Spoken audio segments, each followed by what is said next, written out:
Hello, everyone. Welcome to Week 12, the edition, new one of Rotoworld Live. Thank you for being here. My name is Josh Norris. That's John Daigle. That's Hayden Winks. Guys, a lot of good football games this week. Some not so good. We might not talk about those as much, but as always, we are here to help you set your optimal lineup, your perfect lineup for Week 12 as we approach the fantasy playoff. It's crunch time here, Daigle. And Thanksgiving. Don't forget that we're approaching that as well. It's also Survivor Series Sunday. It's a big few days we have here, Josh. Well, it was the Rockettes Saturday, yes, it correct? was. For Hayden Winks, how was that? Friday night Rockettes, and then yesterday USC, UCLA, 52-35. True freshman quarterback Keaton Slovis breaking USC single season records. That's what we're like. Such a West Coast homer. That's a different show. That's a different show. But on this show, ladies and gentlemen, as you know, we always do the core four matchups, the big four games of the week, and we'll preview those. We'll also answer your viewer questions, a ton of them. So get them in on Twitch or on YouTube, and that is the crux of the show. Also, let's start off, as we do each week, with the blurbs of the week. Not too much news this week. You know it, thankfully, not that many injuries that we're not going to discuss in the core four matchups. So let's start with one that we are going to discuss later with the San Francisco 49ers. George Kittle coming back. Now we have heard, Hayden, that it's off a broken bone in his ankle. We don't typically like to play skill position players off multi-week injuries, but we're going to do that here with George Kittle. Yeah, we kind of forced into it, just the tight ends. I mean, who else are you going to be playing? George Kittle, if he's truly healthy, he would be seeing upwards of 10 targets. The ceiling's really high, so yeah, you have to play him. And the other 49ers pass catchers, Deebo Samuel was hurt, Emmanuel Sanders is hurt. Are you going to fire both of them up against the Green Bay Packers? Yes, I'm more confident in Deebo Samuel in this matchup. Emmanuel Sanders, as we know, was somewhat healthy, but then re-aggravated that rib injury and then exited early last week. However, he was the one that was iffier. I would assume that it's going to be the same thing where it's kind of touch and go as the game goes along. But Deebo Samuel, you should have confidence in. Again, that's Sunday Night Football, and we'll get into that game a little later on. And I do want to mention a couple other injury notes. Juju Smith-Schuster is out. James Conner is out. Sterling Shepard is back. So if you have any questions about them, be sure to get them in the Twitch chat, and we'll answer them. I also want to mention that the Rotoworld Football Podcast is available for free. All of you out there, I know you love free. Every Monday morning, we put together a whip around, a wrap up, just in case you miss any important action during any of those Sunday games, the performances, the players who stood out, the players who did not. We'll have those in time for your morning commute. Again, right now, on your phone, go and subscribe to the Rotoworld Football Podcast. All right, let's answer some of those viewer questions as I scroll down to the bottom of the feed. Kenny Galladay or Tyreek Hill, half-point PPR. That's from Jacob Catt. And I think it's fitting, Daigle, because our own Ian Harditz, who could not make it today because it rained, has his chop-a-prop, and that is Kenny Galladay today. Or Kenny Galladay or Tyreek Hill? Yeah. I would probably go Galladay because he's playing. Yeah. Well, I'm about to say the Chiefs are on bye, right? Well, Jacob that's the easiest one we'll get. that answered your question, so it's Kenny Galladay. Please don't start Tyreek Hill. How about that? M. Trout, Jamal Williams, or Emmanuel Sanders in full-point PPR. An interesting one here because we think that Manny is going to play. And we know he is, but how much is he going to play? And if he does a full complement of snaps, then he's the easy start here. And we'll dive into it in a bit here, but we also think that, or I think the Green Bay and 49ers game shoots out. Like, I like both offenses in that matchup. How do you think that this Packers backfield, Hayden, has kind of played out in these last few weeks? Because Jamal Williams has had his weeks and Aaron Jones has had his weeks. Yeah, Aaron Jones is the guy I'm more confident in for sure. He has more touches. Both of them have been scoring touchdowns at a basically unsustainable rate. Jamal Williams has so many red zone touchdowns receiving. All that stuff's going to come to an end, so I wouldn't want to start him. Malachi Live at the flex spot, so again, just choose one of these. It's a difficult decision. I think we're going to win his week or lose it for him here. Devin Singletary, Bo Scarborough, or Marquise Brown. I'll talk about a few of these because Devin Singletary is one that he might see 10 or 11 or 12 touches, but he's not getting the goal line work, and Josh Allen is the one who's getting the rushing touchdowns right now. Josh Allen is more like their goal line back, unfortunately, but I still think it's Devin Singletary, who is not getting goal line work, yes, but he's still taking a commanding lead of that backfield in both snaps and just early down carries in general. It's tough to play Marquise Brown this week, right? Very tough. Because if any of the wide receivers are going to see one-on-one coverage against Jalen Ramsey, it's going to be Marquise Brown. And he hasn't been fully healthy. He practiced in full this week, but he's a little bit hard to trust. And Bo Scarborough is one of those players who should have positive game script throughout. The Lions are 3.5-point road favorites here against the Washington Redskins. If you want touchdown upside, I would go Bo Scarborough. But if you want just volume on a better team, I think Devin Singletary is the right play. Yeah, because Bo Scarborough is still splitting that backfield with 2 other guys. So it's sort of tough. He's definitely touchdown dependent more than anything. Jackson 628, who always is the question, thank you very much, dropped Darius Slayton for Randall Cobb. Randall Cobb, I know this week, Daigle, you think he might have a pretty good week against the Patriots. Yeah, it's a really interesting matchup, weather pending, because I know right now they have gusts of nearly 25 miles an hour. It's apparently raining at Foxborough as well. But Darius Slayton's value hinged on Sterling Shepard remaining out, which we thought was going to happen, but now he's suddenly back. So you can definitely drop Darius Slayton for Randall Cobb, who's the wide receiver 10 over the last 3 weeks. I always love when we get repeat customers here. Rich, Litch, Glitch, DK Metcalf, or John Brown.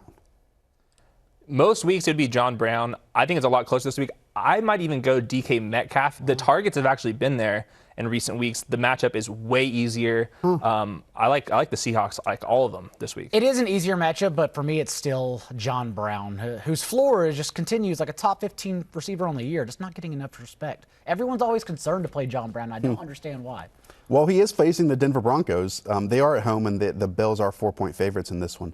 But Chris Harris is a very good cornerback. That's my primary issue. And I think my biggest question in this game is just how Josh Allen is going to respond against a very good Denver Broncos defense, because Josh Allen is kind of up and down, and he's coming off a fantastic game, but we've also seen him completely lose his composure on multiple occasions, and like against the Patriots earlier this year, could offer absolutely nothing. And I actually think it's a good matchup for both offenses. I like Phillip Lindsay a lot today as well. Wow. Yeah. You just don't care about good defenses. I like the over in that game quite a bit, honestly. Well, the over is only 37. Yeah.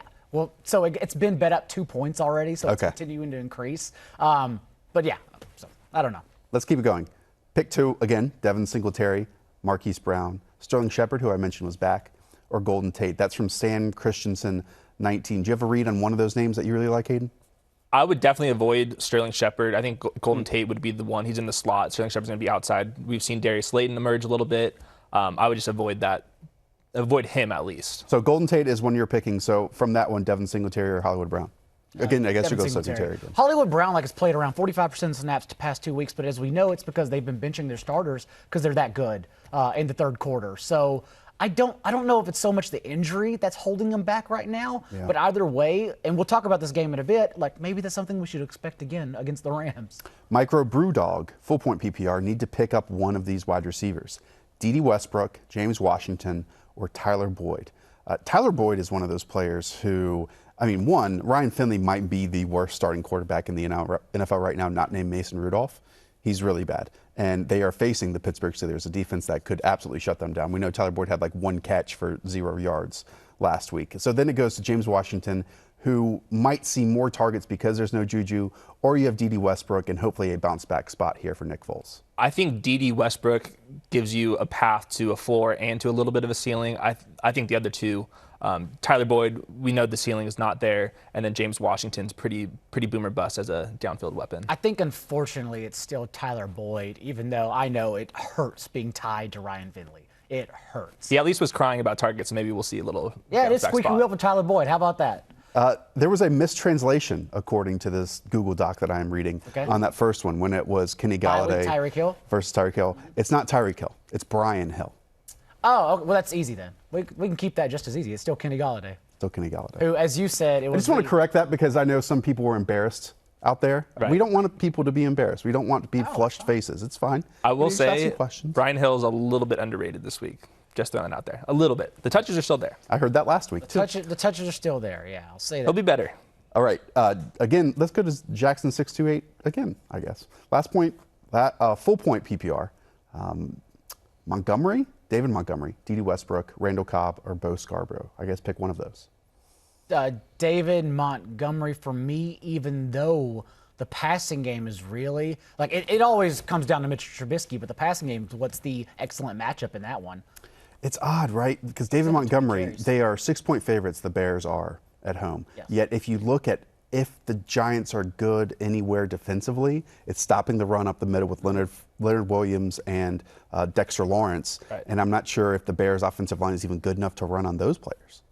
They aren't, but you get 20 chances and then possibly the goal line work. I think you have to roll with that. All right, let's go to the first Core 4 matchup of the weekend. That is the Seattle Seahawks at the Philadelphia Eagles. Eagles actually at home, 1.5-point favorites. They are 5-5. The Seattle Seahawks are 8-2. 49 total in this one. A lot of points expected to be scored.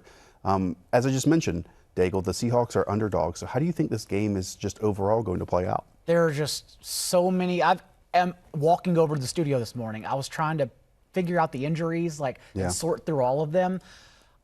Well, let's list some of them, right? Because on Seattle's end, they are missing Jadeveon Clowney, who's coming off just a massive performance in a spotlight game. Tyler Lockett is playing, but if he's limited or not, we're not sure with that shin contusion.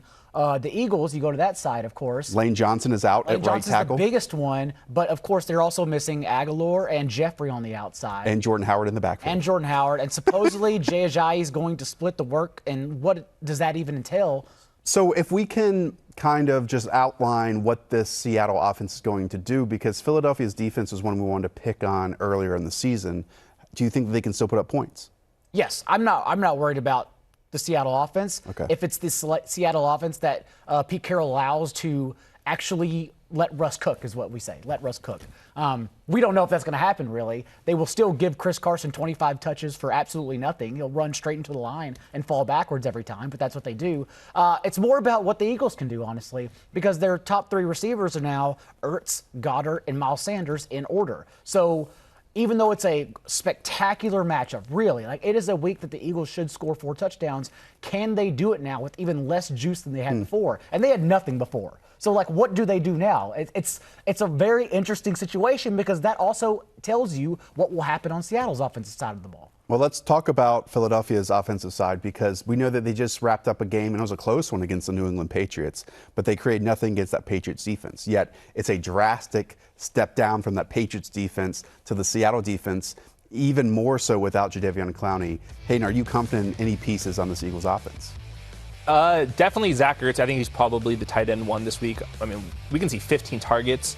The thing about Seattle's defense, they've allowed 39 pass attempts per game and 22 rush attempts per game. That's the second largest differential. So I still expect Carson Wentz to drop back a ton. No Jordan Howard helps that. It's going to be a lot of short dump-off passes to Ertz, Goddard, Miles Sanders. And then maybe we get a play out of Mac Hollins or J.J. Arcega-Whiteside. But it's Ertz, it's Goddard, and Carson Wentz is like a QB2. Goddard's the top tight end as well. I'm surprised y'all aren't mentioning Miles Sanders here because right. I know you mentioned him, but you just mentioned his name because, and maybe I'm reading into this too much, but whenever we get Tony Romo and Jim Nantz on a broadcast, you can tell that they have spoken to the head coaches in their meetings.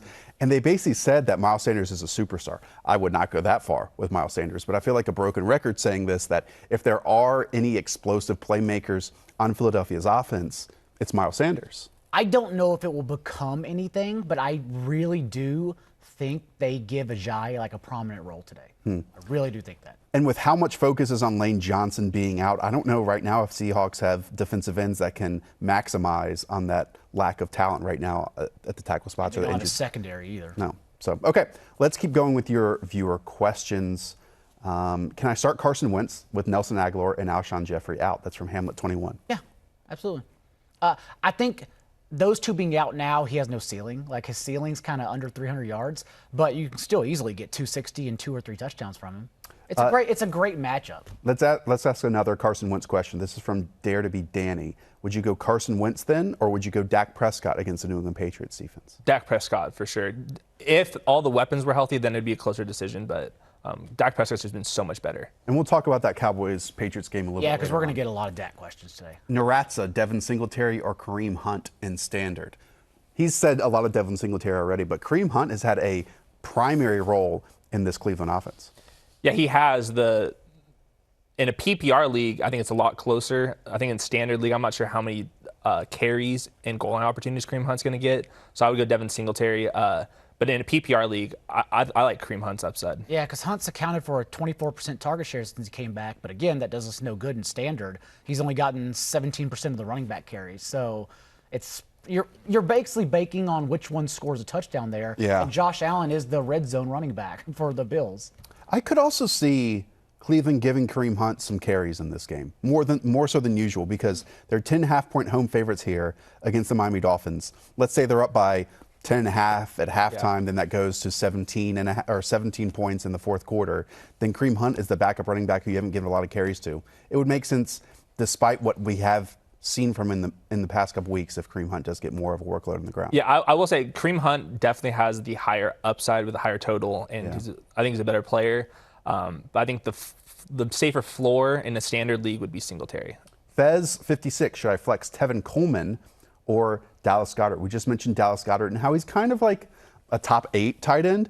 I think Tevin Coleman is a potential top 12 running back this week. You mentioned this pre-show, so now I actually want to kick it to you. Oh. And you explain why you like, and I think the answer is Tevin Coleman, but you seemed more excited to talk about it than I do. So, well, I mean, the Packers are allowing 114 rushing yards per game. Yeah. And again, we'll talk about this game, but I truly think that where the 49ers are best on their team, both defensively and offensively, is where the Packers are at their worst. And I know that Tevin Coleman isn't going to get 20 touches, but I think 15 touches in that backfield, even though he's kind of run hot and cold this year, I really, really trust Tevin Coleman this week. Yeah, the volume's there, and I agree. I like the 49ers against the spread, so yeah, I think that's a pretty easy one.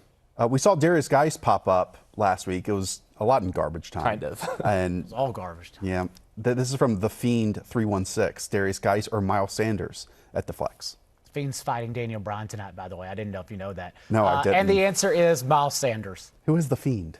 The Fiend is Bray Wyatt, but it's his evil character. Who was the other guy that was came out in like vampire stuff? Finn Balor? Yeah. Demon? So did he just kind of steal He his? fought last night. He stole his stick. They did not come around for Finn Balor talk. Like Miles Sanders, by the way, flex. Okay. I will talk to you about wrestling off the show. How about that? Mr. Mind Messer, full point PPR. Who should I start at tight end? Gerald Everett, who has had pretty good weeks. Jacob Hollister or Ryan Griffin off a money deal. I think Jacob Hollister is the right answer here. Yeah, I like that answer as well. Hollister, I was kind of worried with Ed Dixon potentially coming back, but they just placed him on IR. I think he has the easiest path to a touchdown.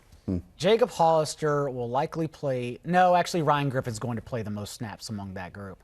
I think the answer is Jacob Hollister barely, because Ed Dixon going back on IR did unlock or continue Hollister's every down opportunity for him. Everett, I'm not worried about the snaps for Everett, though. It's just the matchup. The snaps last week was because he was a game time call. Going back to Ryan Griffin, I was one of the few Americans to actually watch that game last week. Yes. Ryan Griffin was so wide open. I don't think it's necessarily a talent thing. He's been in the league for 6 years, hasn't done much. I don't want to be buying high on some guy that was just left wide open against the Redskins. I mean, they did just ink him to a contract. They did. After his career highs, so. D. McLeod, the reason I'm grinning is from this question from D. McLeod 780. How many Patrick Laird lineups are you guys playing? I can't tell you how often this week I step in the newsroom and it's either Ian or Hayden being like, "Oh, what about Patrick Laird this week?" I can't do it, guys. Let's stay away from Patrick Laird. I'll leave it at that. I'll set the over/under with catches at 3.5. If that does anything for you. He doubled his snaps and played 22%. He doubled and played 22%. Let's move on to another fantastic matchup. This is the Dallas Cowboys at the New England Patriots. Patriots at 9-1 are 6.5-point favorites here. 6.5-point favorites. They are at home. Total of 46.5. First looking, Hayden, at the Cowboys side of this. This is the best defense Dak has faced. And I would also say this is the best quarterback that the Patriots defense has faced. So yes. Who is going to come out on that matchup? I think it'll be somewhere in the middle. Vegas has it at the Cowboys at 19.25 points this week. I think that's about right. I don't think you're getting much of a ceiling with Dak Prescott. I have some faith in the Patriots defense that they're going to take away the big plays over the top. There's a lot of playmakers. Dak could win with his legs. I think he's a lower end quarterback one, but I would not be looking for a streamer to place over him. The Patriots defense is good, don't get me wrong, but they played the Jets twice, which included Luke Falk in one of those games, who was cut right after Sam Darnold got healthy. Of course, they had the Sam Darnold seeing ghost games. Josh Rosen, Case Keenum, like they played no one those first 7 games. So it's a defense you respect, but not when Dak. Like the biggest matchup here is the Patriots play a league high man coverage, and Dak averages 9.1 yards per attempt, a league high against man coverage. So I think it's more that Dallas's offense will have success, and we just need the Patriots' offense to have success because they is what are who have been bad in this matchup. All you hear the cliches every time is that Bill and Steve Belichick, the goal is to take away the primary option for the opposing offense. I guess we believe that that is Amari Cooper, so they might use their second best corner and a safety over top of him, put Stephon Gilmore on Michael Gallup. Yeah. That's what I think. Randall Cobb and Ezekiel Elliott might be the place, but also with how good the offensive line is playing right now for the Cowboys, and we've seen some low points in Dak's season, and that's mainly when Tyron Smith and La'el Collins have missed games. They're not going to miss this game. And while I think Kyle Van Noy and whoever else up front are good for New England, like one-on-one pass rushing wise, I don't think they're good enough to put enough pressure on Dak. And he's playing so well. I kind of believe that Dak's going to have a top 10 quarterback day. Yeah, I do too. I think the path to upside is if they're playing man coverage and Dak can get out of the pocket and scramble a little bit. But I think it's just the weapons. Cowboys, Ezekiel Elliott, Cobb, Gallup, and Amari, and then even Jason Witten, I think, is going to be left alone because Belichick's not going to care about him. I think they can win within 5 to 10 yards of the line of scrimmage, and then they compile. You don't hear many broadcasts say this, but truly, if Zeke rushes for 120 yards, it doesn't hurt you. And that's why I really don't think they're going to even care what Zeke does. This is the way the Packers play rush defense, right? They try to defend the perimeter, and that's failed the past month, but they pretty much stayed stout in the secondary and then just let the running back do whatever they want because it doesn't hurt you. So I would imagine Zeke has a great day, but again, it comes down to Dak and what he does against the secondary, and I think he's better than the defense in a vacuum. We still have to talk about the Patriots' offensive side of this ball. They do get Isaiah Wynn back at left tackle. That could be a monumental difference, or we could just be hyping it up. And we'll see. We'll see. We will see. But they also have a lot of injuries at the wide receiver spot. Certainly seems like Philip Dorsett is not going to play. Yes. It certainly seems like N'Keal Harry could step up. Mohamed Sanu has maybe a high ankle sprain. Other than Julian Edelman, are you investing in any of these Patriots wide receivers? Yeah, I think N'Keal Harry bumps into the flex spot for fantasy. I think the targets are going to be there. I think he's the best red zone weapon on the Patriots right now. I agree. And yeah, I think that's the path. Maybe he gets a lucky touchdown. But I think Mohamed Sanu, even if he does play, is only going to be playing a couple of snaps. And then Dorsett still hasn't cleared the concussion protocol. So that's the news to watch. Yeah. I guess if you're desperate, it would be Harry. Like, I love Edelman today. Like, Edelman, there's nothing going to slow him down. Like, he was moved to the outside with Mohamed Sanu in the lineup, and with Mohamed Sanu presumably scratched this afternoon, Edelman will go right back into the slot. He will have a strong day. But Harry we just need to temper our expectations because we have to remember, like, he was beat out by Maurice Harris in OTAs and training camp. Harris was only cut because he can't play special teams, and Jacoby Myers jumped off the page in preseason in particular. So we just need to be really careful. I know everyone's excited about the infinite ceiling of a rookie we truly haven't seen just yet. Yeah. But we just need to be really careful with Harry. We saw Detroit rack up some rushing yardage in the Cowboys defense last week, and we know Leighton Vander Esch is dealing with a pretty significant neck injury. I was about to say knee, but your neck is up there. And so we don't really truly believe in any of these Patriots backs, but maybe one does emerge, and maybe it's Rex Burkhead. All right, before we go on to more of your questions, Daigle, why don't you tell the people about the DFS Toolkit? Is that the paper I'm supposed to read from? Okay. Rotoworld.com/DFS. They don't give you a paper to read from. So go there for the DFS toolkit, projections, starting lineup. I mention it every week, so I'm just going to mention it again because it is a tool I use where you can scratch out starters. Like last night, if you thought Alshon Jeffrey was going to be out, you could scratch him out and then realize the Eagles have no one else to throw to. So go to rotoworld.com/DFS, promo code NFL50, which is still the promo code, right? Sure. NFL50, still the promo code, 50% off the rest of the season. All right. Dazed and confused at quarterback, Dak Prescott, Baker Mayfield against that Miami Dolphins team, or Nick Foles. So you can kind of scratch off Nick Foles of that group. Yep. So it's Dak or Baker. You're going with a better player or the better matchup? That's very close because Baker was by far my favorite quarterback Baker's streamer. frisky today. That's really close. I'll go Dak Prescott, but it is extremely close. I'm going to go Baker in that one. I think if you want more upside, I would go with Baker. I think Baker's pretty safe today, too, though. Yeah, I agree. QB9 the last 3 weeks and tough matchups as well. Pass protection has gotten better in that time. Lots of weapons. Yeah. XELASJ. That spells something, but I don't know what it is. Baker Mayfield or Matt Ryan. I would just go with Matt Ryan. Matt Ryan. And leave it there. Here's another one. Literally 12. Half-point PPR, deep roster, or I guess not deep roster. And he has someone he has to fit in. Josh Reynolds, Jacoby Myers, Tim Patrick, dart throw.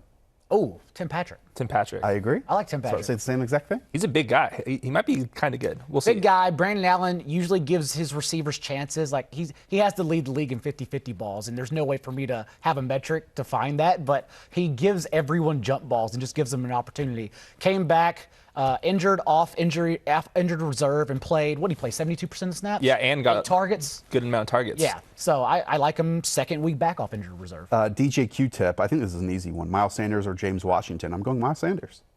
I agree. Yeah, it's not close. Miles Sanders. James Washington has to show us something. I mean, he has. Has he? Well, He's getting there. He's like working his way that It still way. makes him rough. He's getting targets. It's a really good matchup. But Miles Sanders, I know people are concerned to play him because he's been bad. And he was really bad last week in what we thought was going to be exponential opportunity. And now we have Jay Ajayi probably getting a few carries. Yeah, that's the X factor. Like, we have no idea what Yeah. Jay Ajayi is going to do I have today. no idea. They said notable role, whatever that means. Whatever that means. Yak 622, Jarvis Landry, Jamison Crowder, or Devontae Parker in standard. Jamison Crowder is really, really coming along. Jamison Crowder is also facing one of the worst defenses in the NFL in the Oakland Raiders. I would absolutely go with Jamison Crowder here. I think I'm going to go with Devontae Parker. Yeah, y'all are all in. I mean, the targets are there, and they're deep targets. Ryan Fitzpatrick's willing to throw in the ball. I would go Parker on the upside. Jamison Crowder's in a good spot, but we're in a standard league, so I think that's the difference maker. Since Preston Williams went down, Devontae Parker, 26% target share, and PPR wide receiver 15 on the season. And had been, before that, though, was a wide receiver 3 the entire season. You just don't want to believe. No, I would just much rather have Jamison Crowder in Devontae Parker's today. fifth-year breakout, but it's happening. I would just much rather have Jamison Crowder today. His floor, James Crowder's floor is higher. The dude. Start Cooper Kupp or Julian Edelman. I don't think you're benching Julian Edelman in any It's scenario. Edelman. No, it's Edelman. Okay. Edelman's Well, I saw you staring off into space, and I was like, Edelman's like top 10. One thing about Because Cooper that question Kupp, confused me. I looked at when he gets his targets. They are always when they're trailing big. This season, so that's just something to monitor. and they might be trailing big against the Baltimore Ravens. We'll see. But Julian Edelman's like almost like top 5 receiver this week. And the Ravens secondary is just unreal. Okay. Cowboys defense also bad. Nick Sands, 18. Joe Mixon, Jalen Samuels, or Jay Ajayi in half-point PPR. You can mark Ajayi off that list because we actually know the role that Mixon and Samuels are going to have. Yes, And they're playing each other. correct. So who are you going with, Mixon or Samuels? They are so close. I don't think you can go wrong either way. I would go PPR. Half point. So Of course. that's insignificant as well. I'd go Joe Mixon. Really? Yeah, I mean, 48 touches the past 2 weeks. The Bengals really are just trying to go home every week. Like that's why They literally why are. they're giving the ball so Same. much to kill the clock, to kill the clock every week.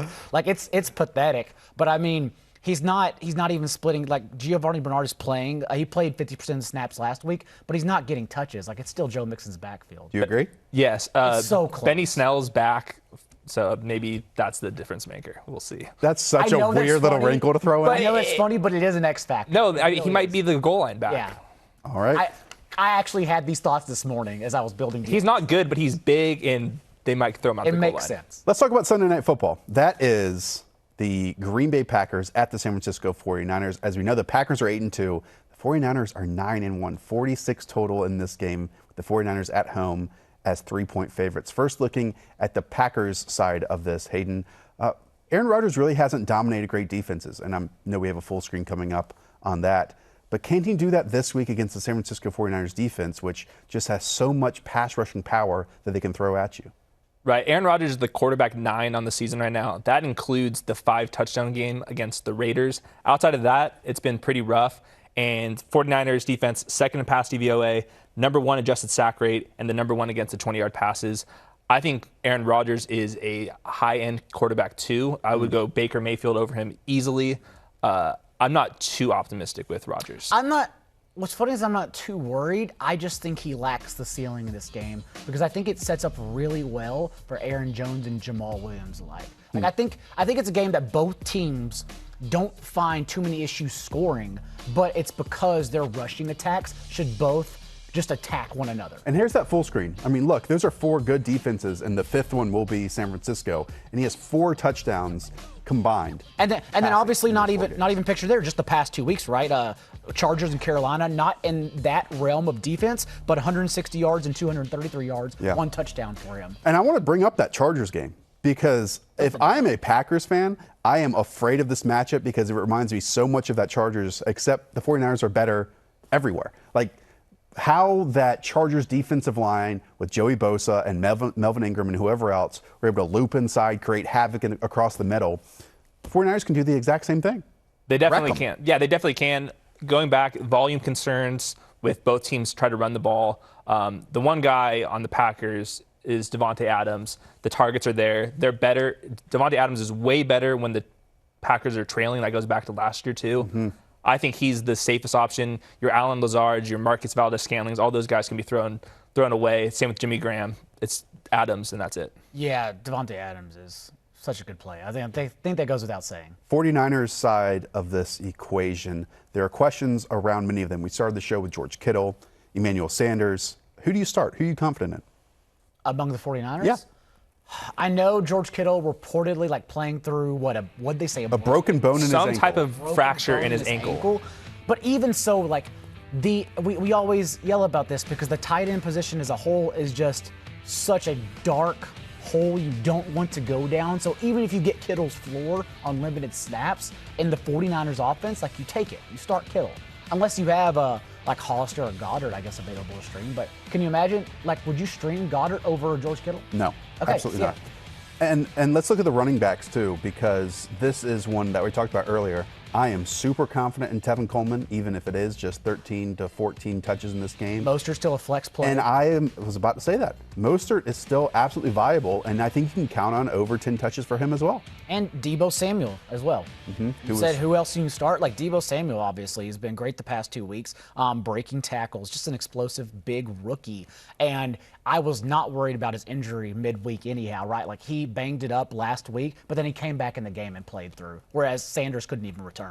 Do you have anything to say, or did we just hog the mic? No, that's good. The one thing, Emmanuel Sanders, a 32-year-old coming off an injury, his arrow is going down. Deebo Samuel, the rookie, is ascending. So before we move on to your viewer questions, I do want to point out the Sunday Night 7 game on the NBC Sports Predictor app. It's free.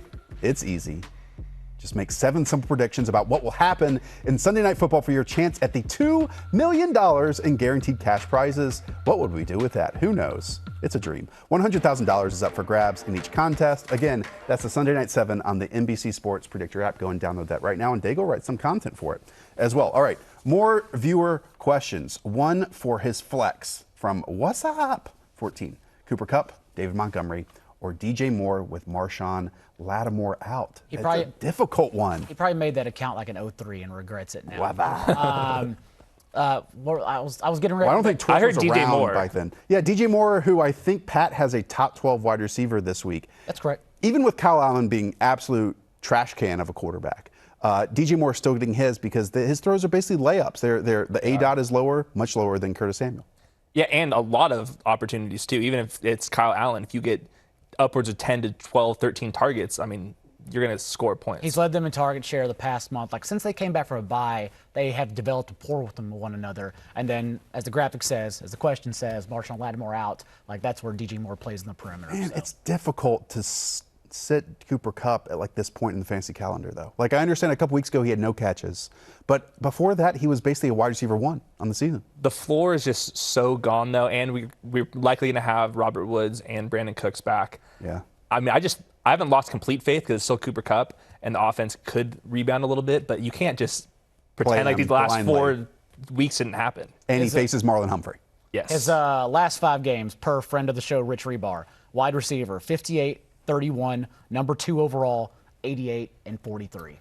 Another return customer, G Gamers Channel, half-point PPR. Tyrell Williams, Brandon Cooks, or Tyler Boyd. Tyrell Williams, among that group, is the most consistent option, which I don't think you've ever said about Tyrell Williams in his career. Consistent in ways that aren't consistent moving forward with the touchdown department. His matchup is very easy.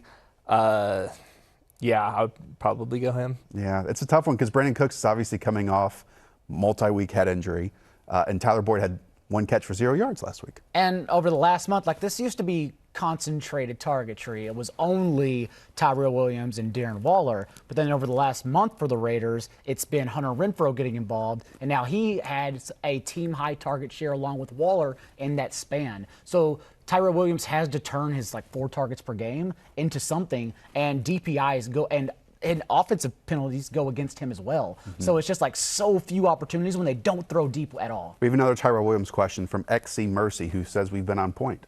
You're welcome. Thanks for tuning in. Right. Tyrell Williams or Golden Tate? I think Golden Tate's pretty easy one here. Golden Tate. Yeah, you got to move Golden Tate down a little bit with Sterling Shepard back, but not too far down.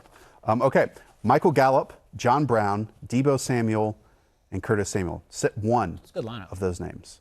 I think you have to sit Curtis Samuel. That's from Ryan Key, 84. Look, and Chris Wessling talked about this in the Around the NFL podcast. And my boy Billy M91 on Twitter put together a compilation of Curtis Samuel targets this season when he has 2 or 3 strides open down the field, and then Kyle Allen throws it behind him and allows the corner to get on him. I think Curtis Samuel's still good. I think he's still racking up these air yards. I think he's still creating separation. But Curtis Samuel is not a viable play any week when Kyle Allen is the quarterback. And it's frustrating, but that's just the truth. I think the only time you're going to be playing him is in a DFS tournament in a good matchup. The air yards are still there. He's still going to have a good game or two down the stretch, I think.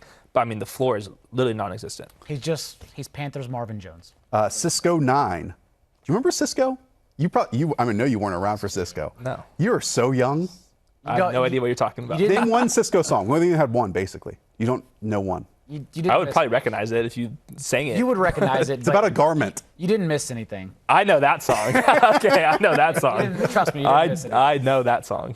He asked Carson Wentz or Jimmy Garoppolo. Jimmy Garoppolo is coming off 400-plus yards, 4 touchdowns. We won't mention those 2 red zone interceptions. Yeah. Or Carson Wentz.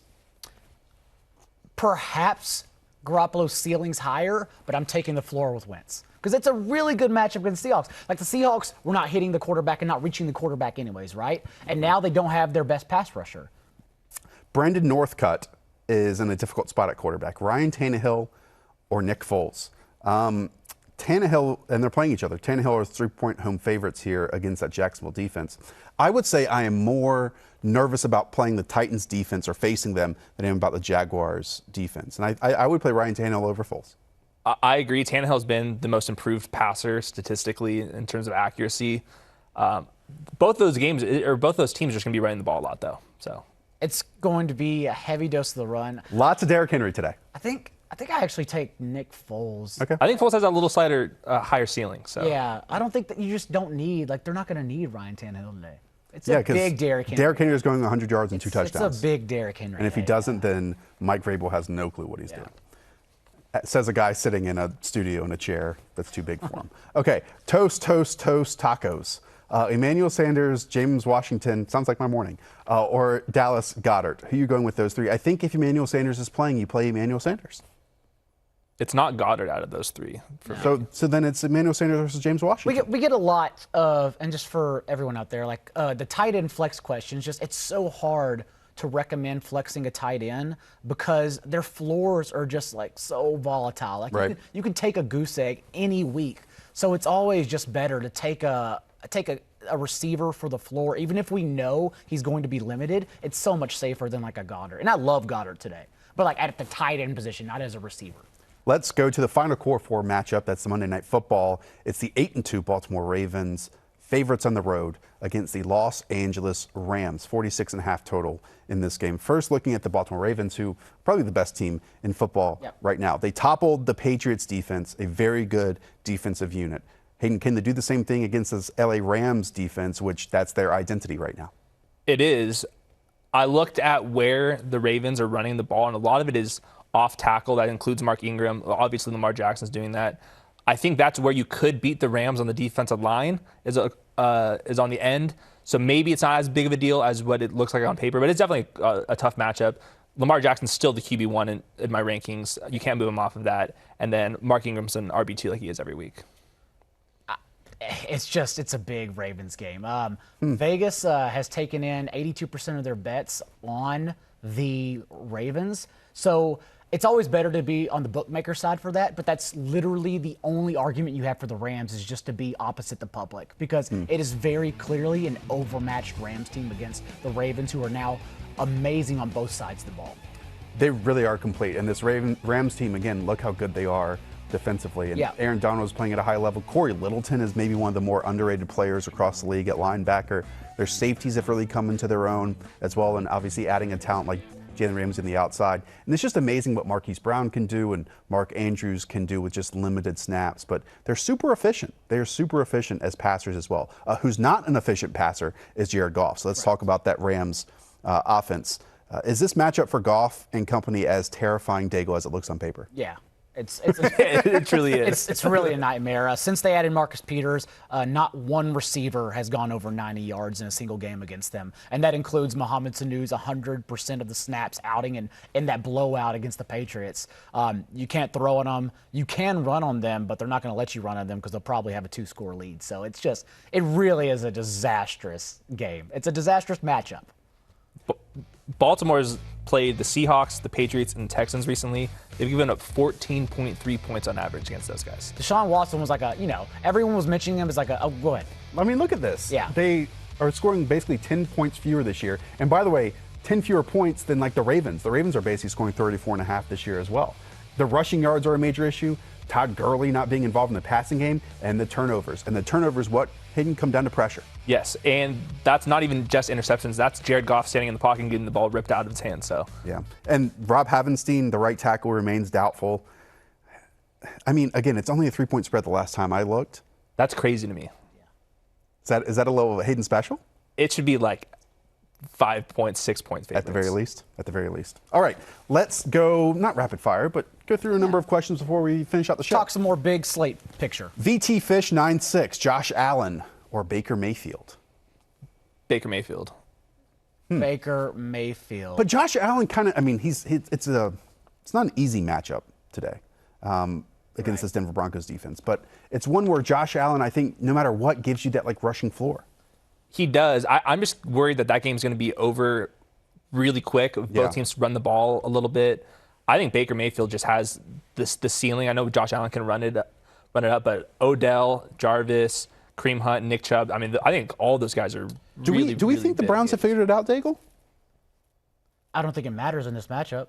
Okay. Against the Dolphins. I mean, Miami creating pressure at the second lowest rate in the league. The Browns' pass protection has improved greatly in the last 3 weeks. Everything spells a explosive, like potential 5-score day from Baker Mayfield. We're not going to go through this whole question, but CDL is considering starting Robert Woods and Terry McLaurin. Both of those players are coming. Well, Robert Woods is coming off a multi-week injury. Yes. And Terry McLaurin Still questionable, by the way. is making plays, but that team just isn't efficient at all. They're not in positive game script at all. Can you play either one of those? Yes, as like low-end flexes. I think Terry McLaurin has kind of gone. He's been a little underrated recently. The targets and stuff. There's been a couple big penalties that have been coming back. I still believe that Dwayne Haskins could throw the ball efficiently to a Terry McLaurin. Of course, the whole thing is a disaster, but I think you could hit a little bit of a ceiling with McLaurin still. Noodle Duper, Cortland Sutton or DJ Moore? Do we know if Tre'Davious White will shadow Cortland Sutton as he did Odell Beckham? He will. But it doesn't matter for Cortland Sutton, who continues to, not only is it his true second-year breakout, but he continues, like Brandon Allen has rapport with him. He continues to make plays despite coverage. Cortland Sutton has kind of become a matchup-proof wide receiver. But DJ Moore still ranks higher on the week. Like DJ Moore's arguably a top 10 option weekly, and as we talked about earlier, it only helps that Marshawn Lattimore's out. Let's help out Jay Cho 33. Derek Carr or Aaron Rodgers, and this comes with a story. He's 6-5. And he needs to win this week. Plus, he already played T.Y. Hilton on Thursday. So, keeping that in mind, basically a goose egg. Then he needs the upside play. Is Aaron Rodgers a bigger upside than Derek Carr? Derek Carr has no upside, so that answers your question. Didn't he have like 4 touchdowns last week? Derek Carr? No, I mean, he 2 has or 3. He's only thrown for 3 touchdowns once this year, correct? Oh, well. I believe. I just don't see. I made it up. I don't see. I mean, Derek Carr doesn't have that much upside. I don't think Aaron Rodgers has that much upside too. at the beginning of the year in my forecast column, I was just tracking when was the last time Aaron Rodgers had a 3-touchdown game, and we're talking like it was been like 18 out of like 20 of the games he has 2 or less touchdowns. Yeah, Derek Carr has only thrown for 3 touchdowns once this year, and he hasn't eclipsed 300 yards yet. He has no ceiling. I would go Did he have a rushing touchdown last week? Yes. Okay, His that's what I'm first thinking since of. 28, like week 7, 2018. Yeah, that's what I'm thinking of. Carr barely. Carr barely. I agree with you. Aaron Rodgers is the upside. We had one more. Wrecked full point PPR, Sony Michel or Tony Pollard. I still think you go Sony Michel here. We saw the Cowboys give up rushing yardage to Bo Scarborough, and unless the Patriots, do the right thing and play more Rex Burkhead, then I still think we might see Sony Michel with 10 touches in this game. I was going to say it. I just had to regurgitate it first. But yes, the answer is Sony Michel. This would be a great week matchup-wise to bring in Pollard, but I'm not sure if they're going to do it. I doubt they'll do it. It's Sony Michel. Especially after he looked better than Zeke last week. So. All right, I lied. We do have one more. Jameis Winston or Josh Allen. Jameis Winston, who we haven't talked about at all, has a fantastic matchup against the Atlanta Falcons. Well, we thought it was a fantastic matchup, but this Atlanta Falcons defense has really come out of nowhere. Yeah, communication, blitzing a little bit more. I think the Falcons defense is not what it was before. I think that we should upgrade them a little bit. But Jameis Winston, it doesn't matter. He's going to throw the ball so many times. He has the playmakers to do it. His splits against the Falcons have been awesome too. The total's high. It's Jameis Winston. 11 sacks and 4 picks in the last 2 weeks. You have to ask yourself if it's for real. Like, does a midseason switch to Jeff Ulbrich and Raheem Morris really make them a truly elite unit when they went from being the worst unit in the league? I doubt it. But again, it doesn't matter against Jameis Winston, who's still probably going to top 300 yards and throw 2 picks. Correct. So I go Jameis Winston. And 2 fumbles. You forgot It doesn't matter. Well. It doesn't matter because those don't matter in fantasy. Yeah. And the more he throws, the more they're down, the more he's going to throw again. Yeah, Still play Jameis Winston every week. It's not pretty, but he gets there every week. At all. Yeah. Just don't watch it because it's disgusting. He definitely leads the rankings of the don't watch players. Yes, I agree. Him and Ryan Finley and Mason Rudolph. All right, everyone. That's it for us. Good luck in your week 12. Again, go and subscribe and download the Rotoworld Football Podcast. We will have a full recap available for your Monday morning commute. That's Hayden Winks. That's John Daigle. I'm Josh Norris. Everyone in the control room as well. See you next week. Right on.